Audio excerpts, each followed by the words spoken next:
Thanks for joining us for our World Pride News 4 special. I'm Tommy McFly. Whether it was to celebrate or as a form of protest, crowds came to town for World Pride. Members of the LGBTQ+ community and allies from every corner of the globe gathered together for a common cause: inclusion.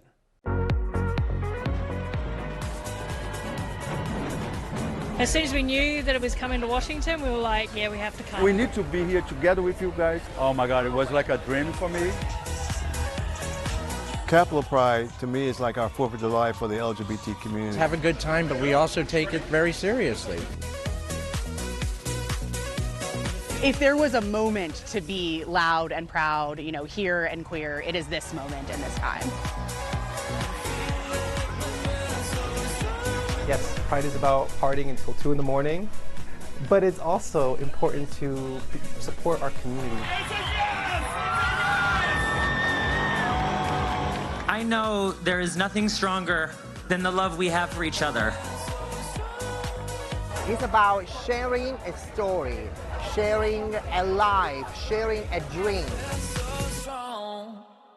For many, this year, Pride has felt different. With the dismantling of diversity, equity, and inclusion initiatives and the targeting of the community, specifically trans people, under the Trump administration, it's led to some renewed calls for action from many in the community. And to explore it all, we've got a great group joining us today. Andrew Flores with American University and the Williams Institute researches how public policy affects the population and attitude formation. Sarah Warbelow is the Senior Vice President of Law, Policy, and Research at the Out and Equal, a nonprofit focusing on workplace belonging. And Dr. Elijah Nicholas is a policy director for the National Trans Visibility March and the founder of the Global Trans Equity Project. We got a big conversation ahead of us today. Andrew, let's get started with you with the data. What are you seeing about the perception of the community as a whole, writ large? On a global scale, attitudes have begun becoming much more polarized. States that are more accepting tend to grow in their acceptance, but other states that have become less accepting have actually grown in their lesser acceptance. Dr. Elijah, you are seeing things on a global scale. How is what's happening in the U.S. influencing other countries?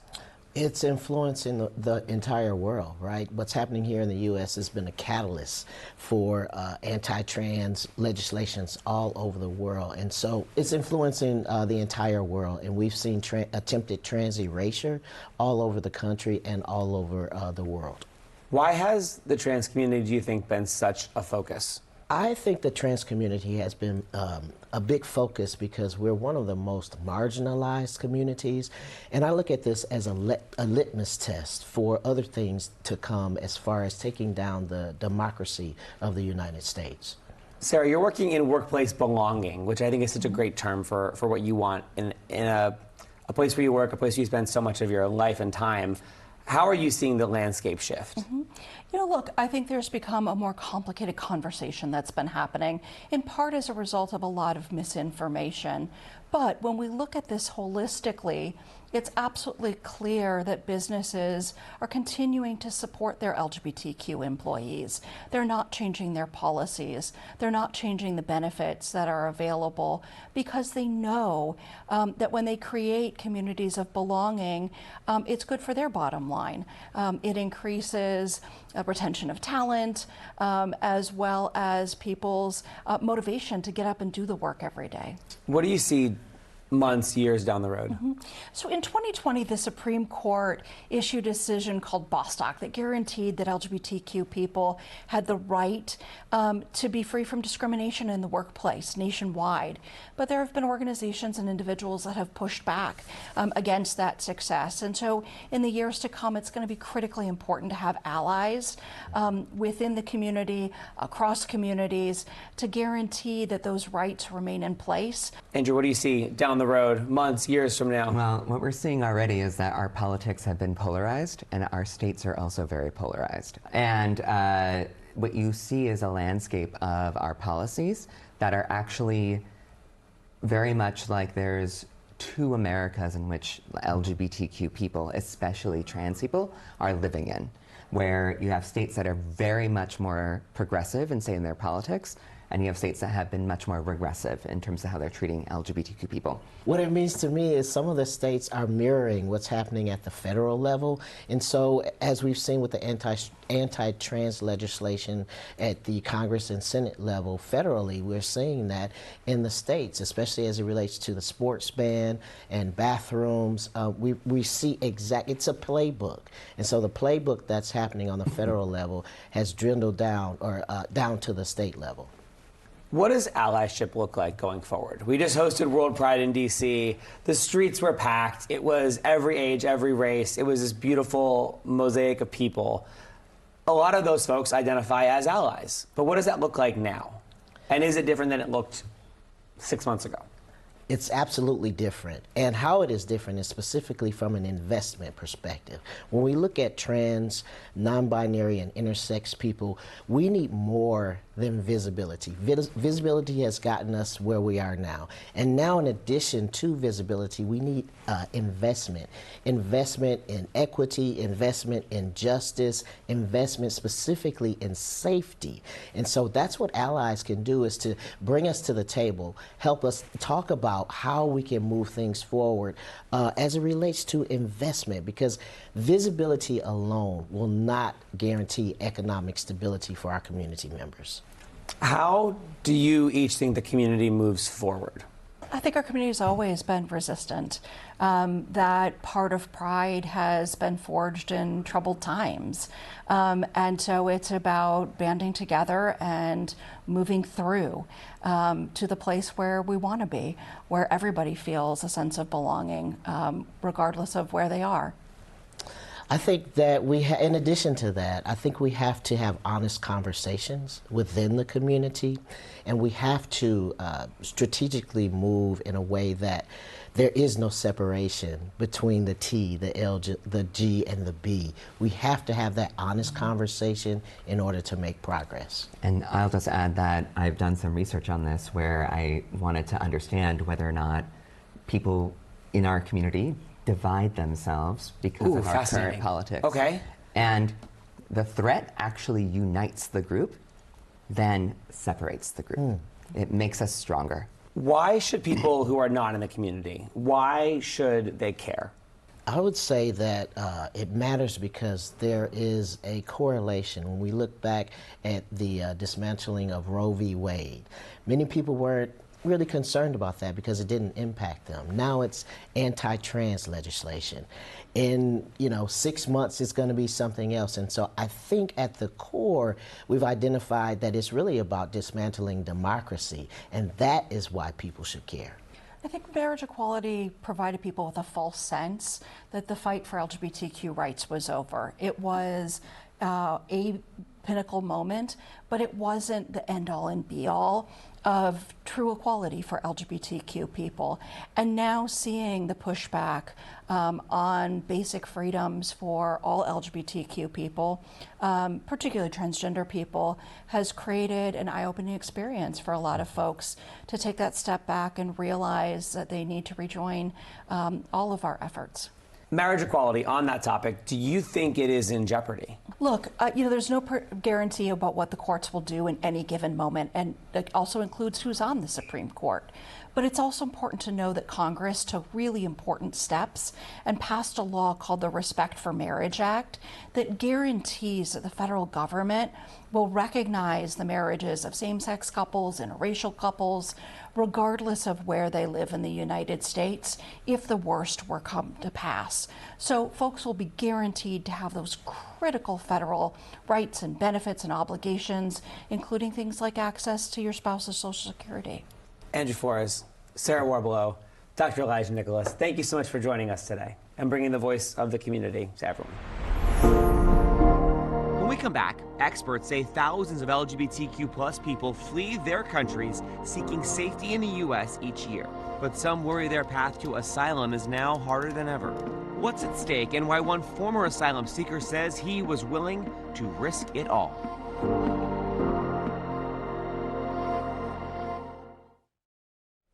LGBTQ plus people from across the world face judgment or even harm because of who they are and whom they love. And for some, that risk is a matter of life and death. Studies show thousands of queer asylum seekers are believed to come to the U.S. each year in search of safety. And that path, some fear, has become even more treacherous in today's political climate.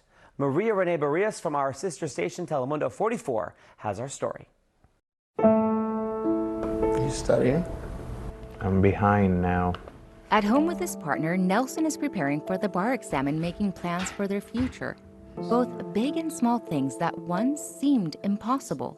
Being yourself and in my country was never an option for me. Even from a young age, Nelson says he was treated differently back home in Venezuela, a reality that grew more dangerous once he embraced his identity as a gay man. The person who I was in conflict with the current situation in the country. After years of enduring discrimination, Nelson said he had a violent encounter with authorities, and that's when he decided he needed to flee for his safety. He used a tourist visa to fly to the U.S., where he applied for asylum. I felt that I was leaving so much behind and people that I loved, but at the same time, I knew and I understood that that was the only option I had. The U.S. doesn't formally track how many asylum seekers identify as LGBTQ, but research organization the Williams Institute estimates at least 11,400 asylum applications were filed by queer people between 2012 and 2017. For queer people, asylum is an absolute necessity as a safety net. Aaron Morris with the legal services firm Immigration Equality said the United States has for decades recognized the threat against queer people as a reason to be granted asylum. There are places in the world where we are hunted, where we are criminalized, where we are sentenced to death for being who we are. Since President Trump took office and has enforced an unprecedented crackdown on immigration, Morris said he's concerned about LGBTQ plus migrants who arrive at the border being denied entry, preventing their ability to request asylum inside the U.S. In past federal governments, they would allow you to live in the United States until your case was decided. There's no guarantee here with the Trump administration that that will continue. Like Morris, a D.C. immigration attorney Sarah Pitney said the rate of how often they're winning queer asylum cases hasn't changed, but how safe their clients feel while pursuing their asylum has. Pitney said the presence of ICE officers at immigration hearings has sent a chilling effect that's especially difficult for queer people who experts say face greater risk of abuse in detention. So I've now got to spend a lot of my time actually talking people in to fighting their cases. Pitney said the president's executive order on gender markers has also made it more difficult for trans clients who may have previously won their asylum cases, but now may be issued green cards with their sex assigned at birth. I have one client who has a full beard, and I am scared to death that his next refugee travel document is going to say female on it. And then if he travels internationally and he comes back, what if they accuse him of document fraud? What would you tell them when they ask, am I still welcome here? This is a difficult question for me to answer because I don't believe that queer people were ever welcome here. I think that queer people carved out space for ourselves as a community. We still face violence in the United States, but there are places where queer communities are taking care of each other. And that's something we are always going to do. I just came here to build my life and to have a better future. Nelson said finding his community is what helped him survive the 7-year wait before he was granted asylum.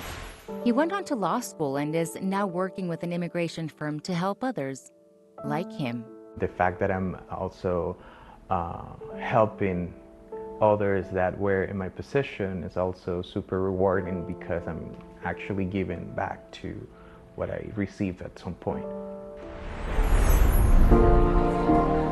Thousands visited the United States for World Pride, while many stayed home. Ahead, what could the current political climate have on LGBTQ travelers in the future, both to D.C. and for those wanting to go abroad? Stay with us.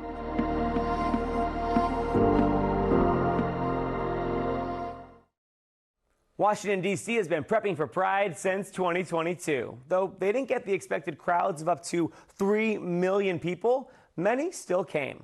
Experts say, though, the current political climate kept many away out of fear or protest, especially those in the trans community worried about their safety when traveling. Here's News 4's consumer reporter Susan Hogan. See you in D.C. for World Pride 2025. The party invites went out across the world and the nation. From San Francisco to New York City, plastered on buses, billboards, even screens in Times Square. Marketing not only monuments and museums. We've been all over the world promoting D.C. as a place to come and how inclusive we are as a city. Elliot Ferguson is president and CEO with Destination DC, pushing the nation's capital as a premier domestic and global hotspot. As 14% of the residents identify as a part of the LGBTQ plus community, we want that to resonate more than anything else. But clearly there is a lot of concern. He says there's been a dip in international visitors this year, some of that possibly from the queer community. The overwhelming concern or question is about safety, about access. Will we be able to get a visa to come into the country? As we have hosted World Pride recently, the concern specifically for the trans community and those that don't identify as male or female is based on the rhetoric that was stated at the beginning of the administration. We deserve to have the freedom to move around the world and not have who we are being questioned. Ash Lazarus Orr's been fighting to get his passport updated since January to match his driver's license marked male. Having just our basic rights under attack for existing just because we're being a scapegoat it's exhausting and so frustrating. The State Department stopped allowing people to update their passports or get new ones that reflect their gender rather than their sex assigned at birth. I was having to travel and operate in the world with mismatching documents. He says that sometimes led to uncomfortable and invasive questioning while traveling. It wasn't until I explained in very lengthy detail, I am a trans man, here's why one passport says F and why my real ID says M. And at that point, they finally let me go through, but I nearly missed my flight. And again, missing your flight's one thing, but being held and questioned by people you don't know in such a vulnerable position was very terrifying. According to a recent survey by the Williams Institute, 30% of trans respondents say they're traveling less frequently since the 2024 election. 70% say they're less likely to go on vacation to states they view as less trans-friendly. We saw a shift back in January. John Tanzella with the International LGBTQ Plus Travel Association says safety is a top concern he's hearing from queer travelers who make up a massive part of the travel market. We really are about business and showing the value of LGBTQ travelers, which is going to reach almost $600 billion in the United States alone in 2030. So it's a very large piece of business. Business that D.C. is hoping to continue to attract. If no other reason, coming to Washington to exercise your First Amendment right to really help support the community is one of the reasons why so many people come to Washington on a regular basis. We call it protest tourism. Ash has joined a class action lawsuit filed by the ACLU against the Trump administration over the passport policy change. Now, the Trump administration has argued the change does not violate the equal protection guarantees of the Constitution.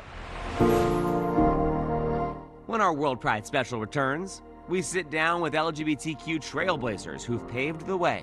Remember that you aren't alone. Their words of wisdom for the next generation.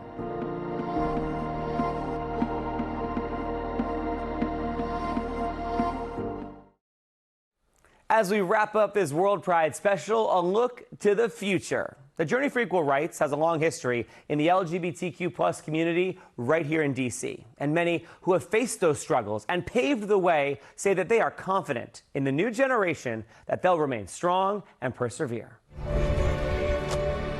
Before all the pride parades, festivals, and parties, even before Stonewall, a small group of people made history on April 17th, 1965. There were 10 of us. What's believed to be the first gay rights picket at the White House, organized by the Mattachine Society of Washington, recently reenacted 60 years later. If people haven't heard of the Mattachine Society before, let's start there. Well, it was the district's first gay rights group. Very small. I was the 17th member of. Today, at 83, Paul Kunstler is the last surviving member of that picket. What did your poster say? 15 million U.S. homosexuals protest federal treatment. They were there to fight discrimination of homosexuals working in the federal government. There was a total ban on gay men and lesbians working in both the federal and D.C. governments. The iconic moment captured in photographs. Recently on display as part of a Pride exhibit at Freedom Plaza by the Rainbow History Project. We couldn't envision the progress that we would make. But progress isn't often a direct route. There are setbacks, like the horrific AIDS crisis that devastated the community in the 80s and 90s. It was a very tough year. Many people died. And we were sitting around wondering what we could do. We had no federal support and very little local support. Ernest Hopkins helped organize the nation's first Black Pride in 1990 right here in D.C. It was mission-driven to help connect the community to resources. The community is a very resilient and powerful force. When we collectively engage, great things can occur, and that's what I saw, that's what I felt. I felt very proud. That grew over the next 25 years with other leaders like Earl Folks. We laid the foundation. The foundation is not perfect. You need to sometimes make some repairs and shore it up. A task these trailblazers are confident the younger queer community is ready to take on. They're very active. I mean, there's so many now. It's astonishing numbers of people. Believe in yourself, keep a very positive attitude. I hope that they don't believe that their advancement or success is predicated on federal support. When we had none, we lived and thrived and enjoyed ourselves and made things happen. And so now they have to have that same spirit. That spirit of camaraderie that they've seen overtake huge obstacles in their lifetime. We've overcome horrible, horrible things in our society.